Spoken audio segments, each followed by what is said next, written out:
with today's lecture, we come to a milestone moment in your study of Greek. Nouns, adjectives, pronouns, all of these are incredibly important. Relative pronouns, demonstratives, everything we've learned to this point is necessary. You can't study Greek and draw the exegetical value from studying the original language without all of those parts. And with that, there's a lot going on. You've had to learn different cases and unusual usages of words like the article and demonstratives that just don't immediately come out, adjectives that don't seem immediately obvious in English. So that's all important and necessary. But I want to tell you, with this lecture, we now shift our attention. And now we begin to really draw our focus to verbs and the verbal realities of the language, like infinitives and participles, which we'll get to eventually. These things, these elements, these verbal elements are incredibly important. In fact, they are the heart of the language. You've already been introduced to a couple verbs at this point, but now we're going to begin to unlock the entire verbal system for you. And you're going to find this to be, in some ways, ironically, in some ways, this is going to be easier than the whole noun and prepositions and other things that we've learned up to this point. In other ways, it's going to feel easier, and then it's just going to feel like, even though it hasn't changed a ton, we're adding more and more and more and more stuff. But if we learn it right, which in this chapter, or in this section on what we're going to call present indicative mood, if we learn it right, which may take just a little more effort today, because I could really sum up almost everything for this lesson in these 6 sounds. Oes, a, amen, eta, usi. Oes, a, amen, eta, usi. That's going to really cover most of what we're going to teach in the chapters about the present active indicative. And you could learn that. In fact, you may have already learned it by me saying it out loud, and we could be done. But if we do a little more work, learn all that's happening here, then everything we add going forward will make sense and will flow from what you've just learned if we do a little extra in this lesson. So that's what we're going to do. But before I get you to the endings, when I talked about oase, amen, eta, usi, before I do that, I want to kind of lay out what's happening in every Greek verb. Once we do this, then the next lesson, we're going to fill in the details of the endings and what makes those endings work in the present tense. So let's talk a little bit about the Greek verb. I'm not going to spend time in this lecture dealing with what Mounce does quite a bit of grammar in the English verb system, which is valuable. Number one, I'm going to assume some of that. Number two, you can just read that. That's not worth, because it's not new. It may be newly expressed to you, but if you want to get that, go back and get that. I think it's valuable, but you can read that. I want to begin to introduce what's happening in the Greek. So when we come to Greek verbs, a couple concepts that I want to bring you understanding to. Number one, I want to talk about agreement. Now this is not so much a Greek concept or something embedded in the language, but it's just an important reality that there are some things happening with the Greek stems that are necessary, that they are in agreement with each other. So what are the things that must agree with the noun that is the subject, noun or pronoun, that is the subject of the sentence? It must agree in person and number. Now, if you have a noun that is the subject of the sentence, and that noun is stated, the word is good, the boy is tall, the sandwich was delicious, okay? If you have an express noun, I'm just going to give you a little clue here. It will always agree in person, and if you have an expressed noun that is the subject, a noun in the nominative case that is the subject, it will always be which person? It will always be third person.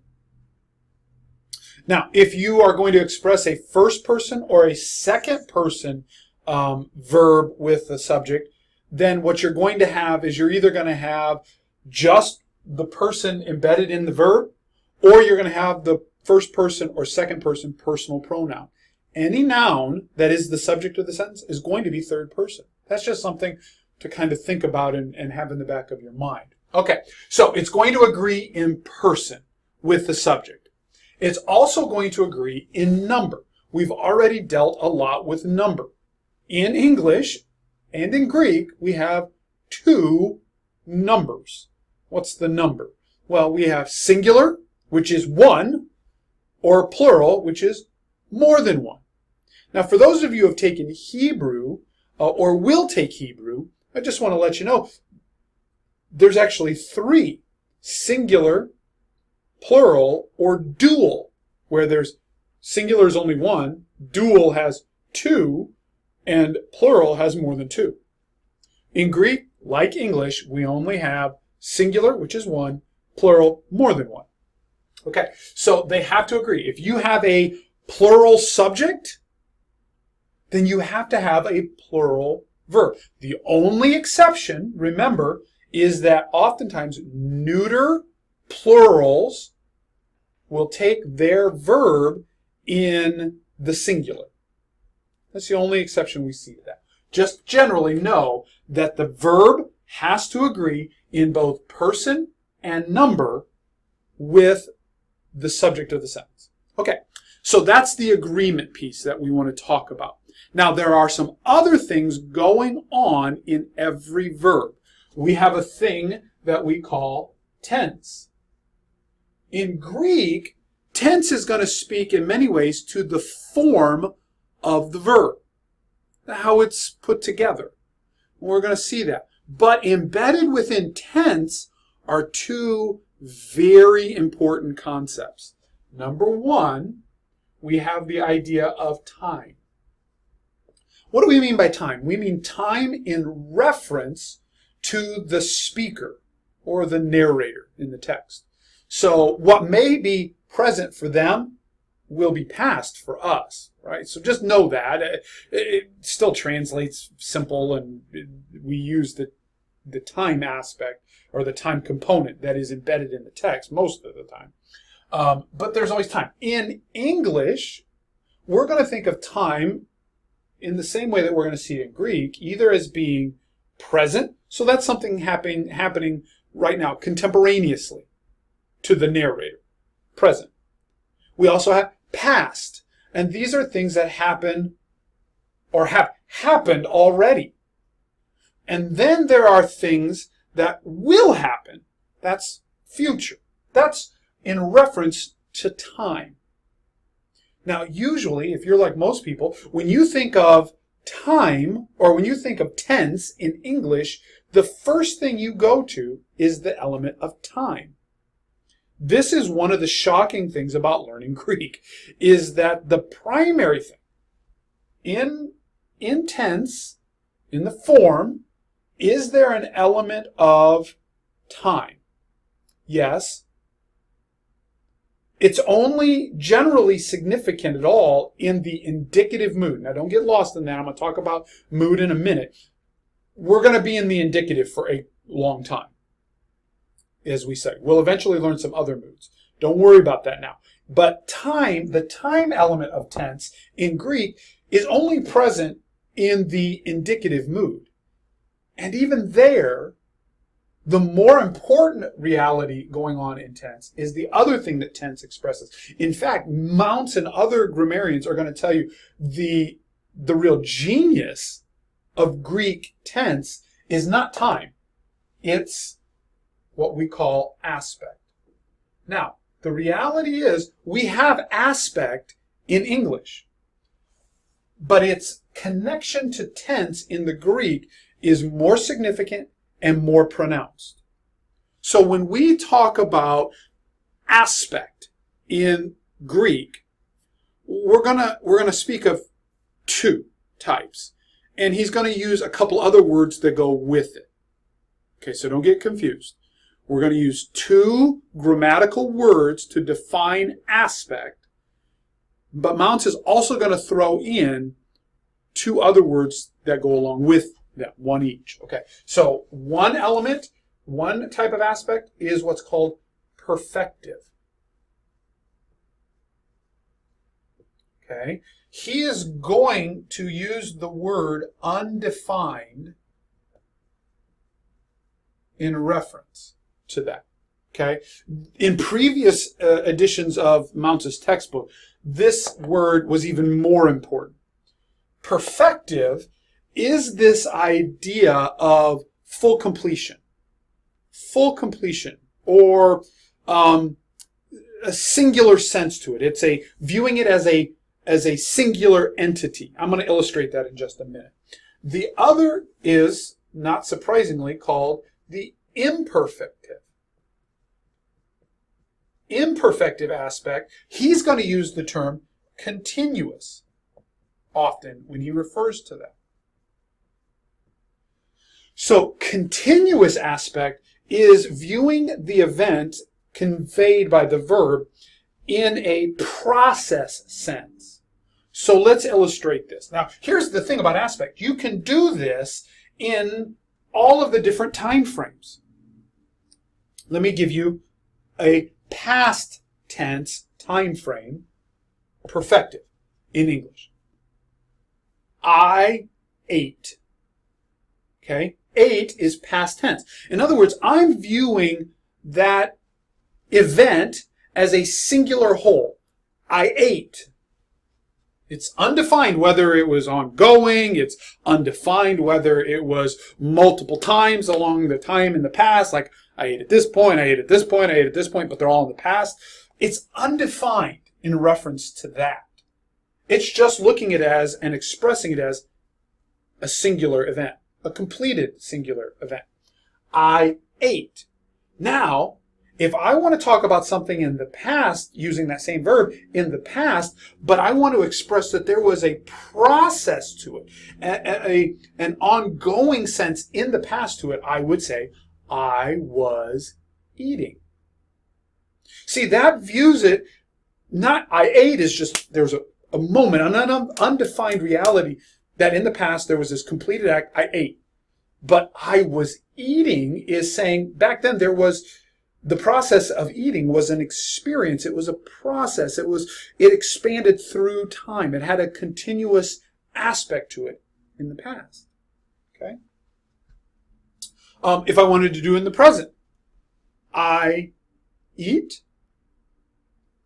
That's undefined, perfective. Just viewing it as a moment, as a thing, as a singular reality. If I want to do it as a imperfective, as a continuous, I am eating. In other words, I'm saying there is this period, this ongoing. So another way to view this is visually. You could kind of view the perfective as a dot. Okay?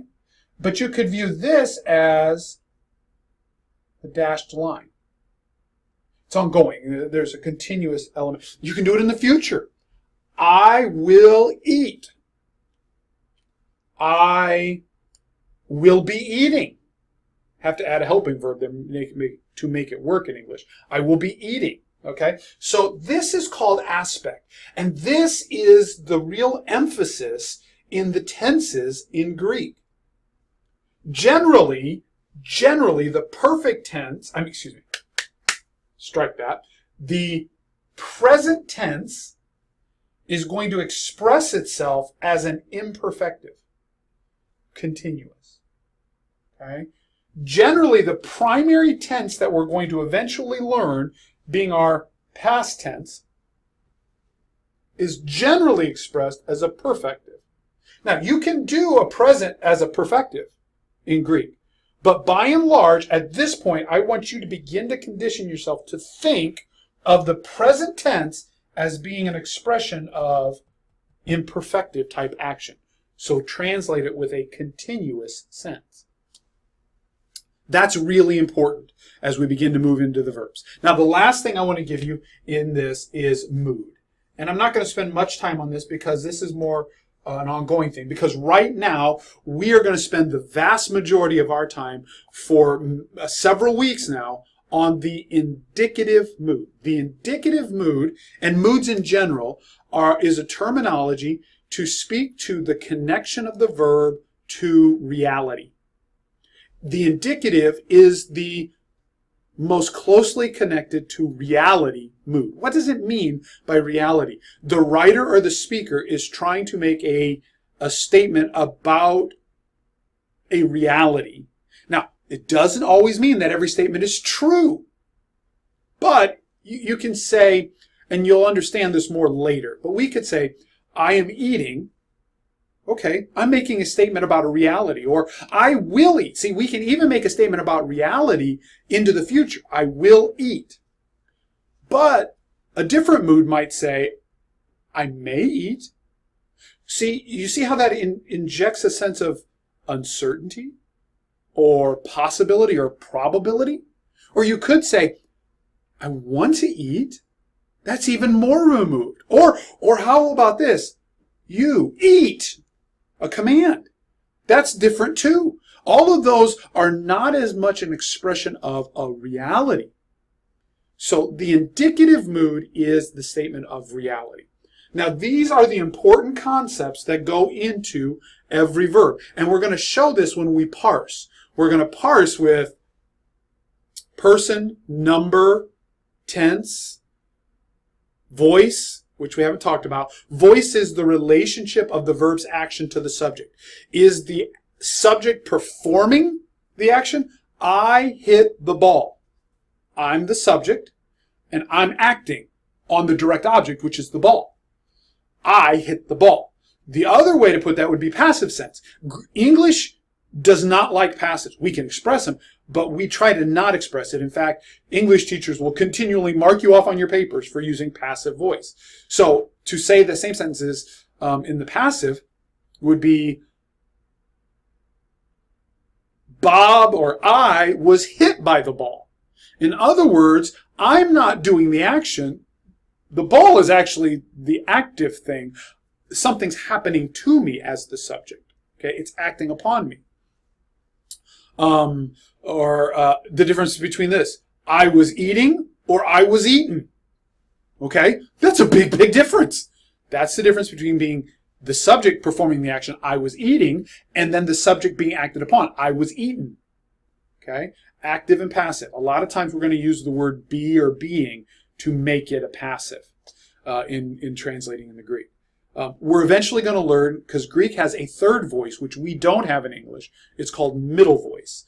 Don't lose a lot of sleep over it. There's a whole chapter on middle voice, and we'll talk about that. So, when we parse, we're going to have person, number. We don't have gender, but we have person, number. We have tense. We have voice. We have mood. Okay, so we'll show that as we flesh out the endings and how we express the present, active, indicative in the next lecture.